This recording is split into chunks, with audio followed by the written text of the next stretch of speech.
The extraordinary success of this mission was due to the incredible skill, bravery, and selfless courage of the United States military and our diplomats and intelligence professionals.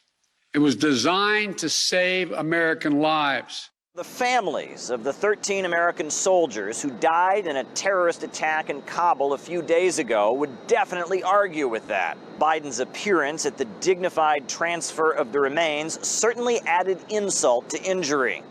I said, I swear to God, if he checks his watch one more time, I couldn't look at him anymore after that, considering especially the time and why we were there. I found to be the most disrespectful thing I've ever seen. Now, after this so-called successful operation, over 100 Americans are still stranded in Afghanistan. The exact number is not known, apparently. And that is despite Joe Biden's promise that no one would be left behind.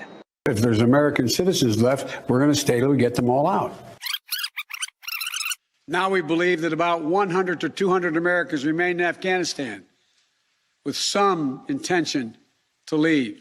And for those remaining Americans, there is no deadline. Now, while the U.S. public overwhelmingly favors withdrawal from Afghanistan, polls also show that the public is unhappy with how it was done. Over 80% of the public says that they wanted the military to stay in and make sure that Americans could get out safely. Now Republicans are stepping up and calling for Joe Biden to step down. We call upon, most somberly, the resignation of this President Joe Biden.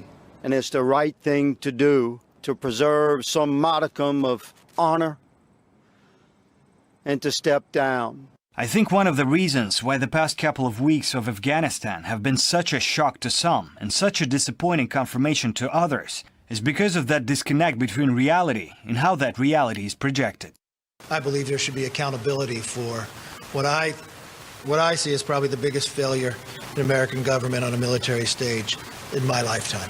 But it's not just Republicans. Some Democrats also seem rather unsatisfied by recent events. The evacuation process appears to have been egregiously mishandled. In order to move forward, we need answers and accountability regarding the cascading failures that led us to this moment.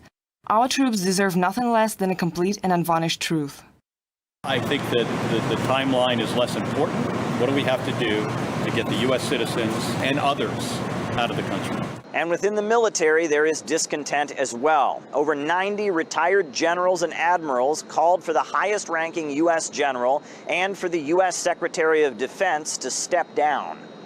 The loss of billions of dollars in our advanced military equipment and supplies falling into the hands of our enemies is catastrophic. The damage to the reputation of the United States is indescribable. We will be seen for many years as an unreliable partner in any multinational agreement or operation. Trust in the United States is irreparably damaged. Now, after 20 years, the war in Afghanistan seems to have come to an end, at least for America. Joe Biden is taking credit for finally bringing the troops home.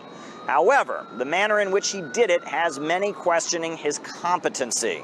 We've got a situation where it looks like August is wrapping up to be the worst month yet for the Biden White House. Caleb Maupin, RT, New York.